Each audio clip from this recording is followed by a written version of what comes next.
Hey everyone, welcome to the show. You ever get that feeling like the world of business is just changing way too fast? Yeah. Like you can't keep up? It is tough to stay on top of everything. Well, today we're going to do a deep dive into a book Mm-hmm. that I think everyone who's listening to this show Okay. is going to find very interesting. Cool. It's all about thriving. Okay. Like not just surviving, but thriving Right. in the middle of all these massive changes and shocks. Yeah, that sounds pretty timely. Like how do you actually lead through uncertainty? Yeah, I mean, let's be honest, it's kind of a crazy time right now. it is. And oh, before I forget, hit that like button and subscribe to the channel so you don't miss any of our future deep dives. Yes, definitely do that. So Okay. this book Mm-hmm. is called Through Shifts and Shocks. Okay. And it's not your typical business advice kind of book. Interesting. This one, it's published in 2025 Oh, wow. This is pretty recent. by a guy named Steve Vamos, Okay, I've heard of him. who has led some really big companies Oh, like what? through some crazy times like .com crash kind of stuff. Oh, wow. Like Nine's in, Apple, Microsoft, and Zero. Yeah, so he's been around the block. So we'll have a link to the book in the description if you want to check it out after the show. Cool. Okay. So the book, it starts out with a really powerful statement. Oh, what is it? It says, organizations don't change unless their people do. That's interesting. I mean, it really gets to the heart of what this book is all about. Yeah, Because you can have all the best technology, right. all the best strategies in the world, Yeah, but ultimately it's people who actually make transformation happen. right. The human element. Yeah. And I think sometimes in business we forget that. I think so, too. And yeah. he actually shares a story about his daughters Oh, entering the workforce Mhm. and meeting all these senior level people Right. who kind of expected them to pay their dues Oh, yeah. with like the same limited tasks that they had to do years ago. Oh, wow. It's like, dude, come on. Yeah, like we're in a different world now. Right. It's a totally different world. Yeah. And it really made me wonder, like, are we underestimating the potential Mm-hmm. of younger generations? Yeah. Especially with AI changing the game so rapidly. That's a great question. And actually, Vamos does go into how AI is going to impact things. Oh, okay. And he argues that we should see it as a way to boost human potential, Oh, okay. not something to be scared of. Right, like a tool. Yeah, exactly. Like AI can help us do things we never could have done before. Interesting. He even talks about how AI is like democratizing software development. Oh, wow. How so? Like you don't even need to know how to code to create programs now. Wow, that's a big change. Yeah, it is. Mm-hmm. But it also makes me think about data quality. Oh, what do you mean? Because AI is only as good as the information it's given. Right, garbage in, garbage out. Exactly. Mhm. He actually tells this story Okay. about being at an art exhibition Okay. and seeing someone use ChatGPT Uh-huh. to get information about this Reuben Patterson sculpture. Okay. And turns out the AI got some of the facts wrong. Oh, no. I know. Yeah. So it's like a reminder that we still need to be careful about the data we're feeding these systems. For sure. And also to be critical of the information that it spits you back out. Absolutely. Yeah. This whole discussion about people driving change, Mm-hmm. that really stood out to me. Yeah. It's so easy to just focus on the technology. Yeah, you can get caught up in all the shiny new things. Right. But ultimately, it's about how we as humans use it Exactly. and how we adapt, Yeah. both as individuals and as teams. Right, because we're the ones who are actually making the decisions. Exactly. And that's what Bumas keeps coming back to. Okay. He talks about knowledge and relationships as the two key dimensions of value creation. Interesting. And AI can impact both of those things. Right. It can give us access to information and connect us with people in new ways. Exactly. Mm-hmm. Like, think about how much the pandemic shook things up Yeah. in terms of like where and how we work. Right. Everybody went remote. Yeah. It was a huge shift. And Vamas actually highlights Zero, Okay. where he was CEO, Mm-hmm. as an example of a company that transitioned to remote work really smoothly Wow. Why is that? because they already had a high-trust culture in place. Oh, okay. But then he contrasts that Yeah. with other companies that really struggled because they didn't trust their employees Oh, wow. That makes sense. to get work done outside the office. Yeah. It's about more than just like the physical location. It's Yeah. about the culture. Yeah, it raises some interesting questions about the future of hybrid workplaces. It does. Like, how do we strike the right balance? Yeah, because there's no one-size-fits-all solution. Right. Some companies are pushing for a full return to the office. Like he mentions X. Oh, yeah, formerly Twitter. Yeah. They're trying to get everyone back. But then other companies are embracing fully remote work, like Atlassian. It's interesting to see how different companies are approaching it. It is. Yeah. I don't know what the answer In is. either. It's complex, It is. but I think what's important is for companies to be intentional Yeah. about how they approach it Right. To think about what actually works best for their employees. and for their specific culture. It's not Exactly. just about where people are physically located. Yeah, it's about creating an environment where everyone can thrive. Yeah, and where they feel psychologically safe, Oh, that's so important. which is something that almost talks a lot about in the book. He does. I'm Yeah. curious to hear more about that. Yeah, he actually shares a story about a time when he was giving a presentation at Microsoft, Okay. and he was really pushing for feedback. Oh, like constructive criticism? Yeah, he wanted to know what people really thought, Mm-hmm. but all he got was positive comments. Oh, so like people were holding back? Yeah, he realized that they were afraid to give him honest feedback. Wow, that's tough. Yeah, and he argues that this kind of fear Mm-hmm. can really stifle innovation, That makes sense. because if people are afraid to speak up, Right. then new ideas never get a chance to surface. Yeah, and problems might not get addressed until it's too late. Exactly. He Mhm. actually uses some examples of companies that failed Oh, like what? to adapt Okay. because they were clinging to their past success. Oh, like Blockbuster. Yeah, exactly, like Blockbuster and Kodak. Yeah, those are classic examples. They didn't want to let go of what had worked for them in the past, Right, they were stuck in their ways. even though the world around them was changing. Yeah, and they paid the price for it. They did. Right? It's kind of a cautionary tale. It is, for sure. And it's not just for businesses. Right, it applies to any field where we might be tempted to resist change. It's so easy to get stuck in our comfort zones. Yeah, even when we know we need to do something different. Even when we know things need to change. It's human nature, I guess. I think We so. want to hold on to what's familiar. And he also talks about this know-it-all mindset. Oh, yeah, that can be a problem, Yeah. especially in a world that's changing so fast. It can be really dangerous because you stop being open to new ideas. Right, you think you have all the answers. And you miss opportunities to learn and grow. Exactly. So he argues for embracing a learn-it-all mindset instead. Oh, okay, so like being open to new possibilities. Yeah, like constantly seeking out new knowledge, Mhm. challenging your assumptions. Right, and being willing to admit when you don't know something. Exactly. That's tough for a lot of people. It is, but it's so important. It is. He actually uses Satya Nadella's turnaround of Microsoft as an example Oh, of okay. what can happen when a leader embraces this kind of open growth-oriented approach. Interesting. So how do we actually cultivate this learn-it-all mindset, Yeah, that's the big question. both for ourselves and for our teams? Right, because it's a pretty big shift from the way a lot of workplaces operate, Is where it's more about like hierarchy and authority, Yeah. knowing all the answers. He suggests starting with self-awareness. Oh, okay, interesting. Yeah, he actually illustrates with a really personal story Oh, what's that? about a time when he unconsciously showed bias during a job interview Oh, wow. about 30 years ago. That's pretty brave of him to share that. I know, right?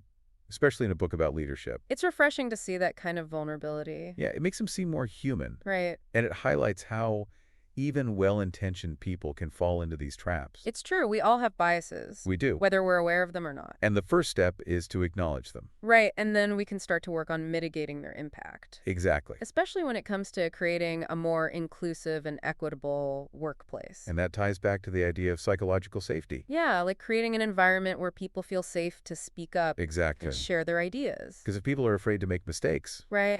or to admit that they don't know something. And they're not going to learn and grow. Exactly. And the whole team suffers. Right. It stifles innovation. So he argues that creating a psychologically safe environment Mm-hmm. is essential for fostering innovation and adaptability. That makes sense. And it means building trust, Yeah. encouraging open communication, Mm-hmm. and making it okay to fail. Right. As long as we learn from those failures. Exactly, because failure is just part of the learning process. It is. And actually, he provides some practical tips for creating this kind of environment, Oh, okay. Like what? like encouraging open dialogue, Mm, actively soliciting feedback, right. and framing mistakes as learning opportunities. Okay, so like turning negatives into positives. That's Exactly. a good approach. It's not about avoiding mistakes. Right. It's about creating a culture where it's safe to experiment and take risks, And to learn from those experiences. both positive and negative. Yeah, because that's how we grow and Exactly. get better. This is all starting to sound like a recipe for building a really strong and adaptable team. It does. But what about those times when we need to have tough conversations Oh, yeah. or make difficult decisions? Like when you have to give someone critical feedback. Yeah, exactly. Or let someone go. How do we navigate those situations Yeah. while still maintaining psychological safety? That's a tough one. Well, that's where clear and direct communication comes in. Okay. He uses this great example of Steve Jobs challenging during the Apple marketing team's campaign, We're Back. Oh, yeah, I remember that. It was like a big comeback for Apple, It right? was. So Jobs is in this presentation, and he stops it, and he asks the marketing executive Oh, if he thought the work was great compared to what Apple had done recently, or if he thought it was great compared to, like, what Nike was doing. oh, wow, that's a tough question. Yeah, talk about a gut check, right? It really makes you think about what great even means. Yeah, because without a clear benchmark, it's just kind of subjective. Right? You could say anything is great. Exactly. And Jobs was demanding a higher level of clarity and intentionality. I think that's a really important takeaway for our listeners, too. Yeah. It's about pushing ourselves and our teams to strive for excellence Mm-hmm. Mm-hmm. and having the courage to give and receive honest feedback. Even if it's tough to hear. Yeah, sometimes you need to hear those hard truths, It's not always easy. but it's how we grow. It is. And it's not just about being direct. Right. It's also about making those tough choices. Like when you have to say no to a good idea. Yeah, like when you have to prioritize. Exactly. And sometimes that means letting go of things that you're attached to. Even if other people think it's a good idea. He actually shares an example Oh, what's that? from his time at 9M's Okay. when he initially decided against building a sports website. Because he didn't think it was a priority? Yeah, but then his team really pushed for it. Oh, so he gave in. He did, and the project ended up being way more difficult than anyone anticipated. So it sounds like his gut feeling was right. Yeah, it was right. So what's the lesson there? For me, it's about trusting your instincts as a leader Okay. and not undermining those learning opportunities. Like sometimes making the tough call, even if it's unpopular, Mm-hmm. is actually the best way to empower your team Exactly. and let them learn from both successes and setbacks. This whole idea of empowering your team really resonates with me. Me too. He actually talks about servant leadership. Oh, that's an interesting term. It is. It sounds a little odd at first, Yeah. but the more I think about it, the more it makes sense. Okay, I'm curious to hear more. It's essentially about putting the needs of your team first, Oh, okay. empowering them to do their best work, Mm-hmm. and ultimately achieving better results through their success. So it's like flipping the traditional leadership model on its head. Yeah, kind of. Instead of the leader being at the top, it's like they're supporting the team from below. Exactly. That's a cool concept. He actually uses zero as an example, Oh, okay. specifically when they were struggling with their company value of challenge. Challenge? Yeah, because people were hesitant to give critical feedback. Oh, because they were afraid of hurting others' feelings. Exactly. Yeah, I think it's pretty common in workplaces. I think so too. People want to be liked. Right, and they don't want to rock the boat. But, as Vamos points out, it can actually be detrimental. To growth and innovation? Yeah, you need that honest feedback to improve. Exactly. So what did Zerl do about it? He actually brought in Kim Scott.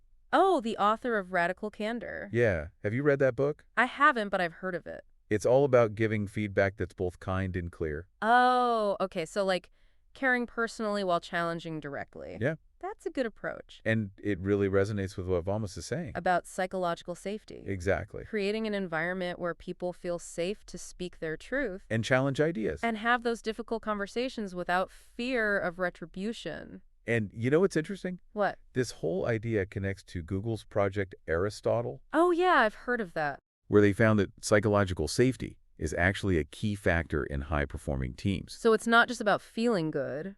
It actually leads to better results. That's cool. When people feel safe to speak up, Mm-hmm. share their ideas, and challenge the status quo, It leads to more creativity and innovation. and better decision-making. Wow, so creating this environment of psychological Yeah, safety, it's yeah. not just about being nice. It's actually a strategic advantage. I like that. So we've been talking a lot about psychological safety and building strong teams, Mm-hmm. but I want to circle back to something we touched on earlier. Okay, what's that? The danger of past success hindering future innovation. Oh, yeah, that's a big one. He brings up those examples of companies like Blockbuster and Kodak, Right, they just couldn't let go of what had worked in the past. even though the world was changing around them. And they paid the price. They did. He also mentions IBM Oh, yeah. and their resistance to the rise of distributed computing. Like they were so focused on mainframe, Right, they thought that was the future. and they missed the boat on the whole PC revolution. It's amazing how quickly things can change. It is. And how easy it is to get blindsided. So it's a reminder that we need to be constantly challenging our assumptions, Yeah. be willing to unlearn what we think we know. And embrace that learn-it-all mindset. Exactly. It's not easy, though. It's not. To let go of what you've always believed. Especially if you've been successful in the past. Yeah, it's like you have to be willing to admit that you might be wrong. I think it requires a certain level of humility I agree. and a willingness to be uncomfortable, Yeah, to step outside of your comfort zone. because that's where the growth happens. It is. He actually shares a really interesting anecdote Oh, what's that? about his own experience with this. Okay. When he first joined Nine, Yeah. his lack of domain experience Oh, was initially seen as a weakness. I can imagine. Yeah, like he was an outsider coming into this established industry. Right. But he actually turned it into a strength. How did he do that? He used it as an opportunity to ask questions, Oh, okay. to learn from his team, and to create a more collaborative and inclusive culture. So he embraced his not knowing, He did. and it allowed him to build trust and empower his team. Exactly. That's a great example of how embracing a learn-it-all mindset can be a leadership advantage. It is. And it's something that we can all do. No matter what our level of experience is. Right. We can all be learners. And speaking of learning, Yeah. he talks about the importance of self-awareness. Mm-hmm. And he shares that story about unconsciously displaying bias Oh, yeah. During that job interview. 30 years ago. It's pretty remarkable that he's willing to share that. I know. It's really vulnerable. And it makes him seem more relatable. Yeah. It's not afraid to admit his mistakes. And it highlights the fact that we all have biases, We do. and that acknowledging them is the first step towards mitigating their impact. Especially in the workplace. Yeah, we need to be intentional about creating a more inclusive and equitable environment. And that starts with being aware of our own biases. He also discusses research showing that women often perceive their own confidence differently than men. Oh, that's interesting. Yeah, and they're more likely to highlight what they lack rather than their strengths. I've definitely noticed that. Yeah, it's something that leaders, especially male leaders, need to be mindful of. Yeah. We need to create an environment where everyone feels comfortable sharing their ideas. Right, and where everyone feels valued for their unique talents. Exactly. And it goes back to creating that sense of psychological safety. Absolutely. Where people feel supported and encouraged to be themselves. And that's something that leaders need to actively foster. It is. It's not something that just happens on its own. Right. You have to be intentional about it. And it requires ongoing effort. It does, but it's worth it. Because when people feel safe and supported, they're able to do their best work. Exactly. And that benefits everyone. It does. This whole conversation is making me realize that leadership is not just about giving orders. Yeah. It's about creating an environment where people can thrive. Right. It's about empowering your team. And supporting their growth. And creating a shared vision. And working together to achieve it. I like that. I think that's a really powerful way to think about leadership. It is. And it's something that I'm going to try to be more mindful of in my own work. Me too. Yeah, it really is about more than just like giving people tasks and hitting deadlines. Totally. You know what I mean? Yeah, for sure. It's about building real connections. And that actually reminds me to something else Bumbles talks about in the book. Oh, what's that? It's this idea that leadership is about more than just strategies and frameworks. Okay. It's also about the human side of things. Oh, yeah, like empathy and vulnerability. Yeah, exactly. And building genuine connection. He actually tells this story about a time when he was at Microsoft. Okay. And his team was just really struggling to gel. Oh, like they weren't working well together. Yeah, they were all coming from these really diverse backgrounds. Oh, okay. And there was a lot of friction. So what did he do? He decided to have everyone share their personal stories and experiences. Oh, wow. So like get to know each other on a deeper level. Yeah. That's interesting. And as they started to open up to each other, they started to see each other as human beings. Right. Not just colleagues. With shared hopes and challenges. Oh, I love that. It created this sense of empathy and understanding that helps them overcome their differences and work together more effectively. That's so powerful. It is. And it's something that we can all do. Yeah, like creating those spaces for human connection, especially in the workplace. It's so easy to get caught up in the day-to-day grind. Right, and forget that we're all just people trying to do our best. And when we remember that, it makes it easier to connect with each other. And to build those strong and resilient teams. Exactly. He also talks about the importance of mentorship and sponsorship. Oh, yeah, those are so important. They are. Both for individuals and for organizations. And, you know, sometimes I get those terms confused. Yeah, me too. Could you explain the difference? Yeah, so mentorship is more about guidance and support. Okay. Like a mentor is someone who can offer advice, share their experiences, and help you navigate challenges, whereas sponsorship is more about advocacy. Okay, so like going to bat for someone. Yeah, like a sponsor is someone who is in a position of power, and they're willing to use that power to open doors for you and champion your advancement. So they're not just giving you advice. Right, they're actively helping you to move forward in your career. So they're putting their own reputation on the line. Yeah, they're vouching for you. Wow, that's a big deal. It is, and Vamas argues that we all have a responsibility to be sponsors for others. Especially for those who are underrepresented. Yeah, exactly. I love that. It's about using our influence to create a more equitable and inclusive environment. And if we think about all of this in the context of the book's main theme, navigating shifts and shocks, Right. how do mentorship and sponsorship fit into that bigger picture? Well, I think they're crucial for building resilience and adaptability. Okay. Because when you have strong mentors and sponsors, you're more likely to have the support and resources you need. To weather those storms? Yeah, and to come out stronger on the other side. That makes sense. Yeah.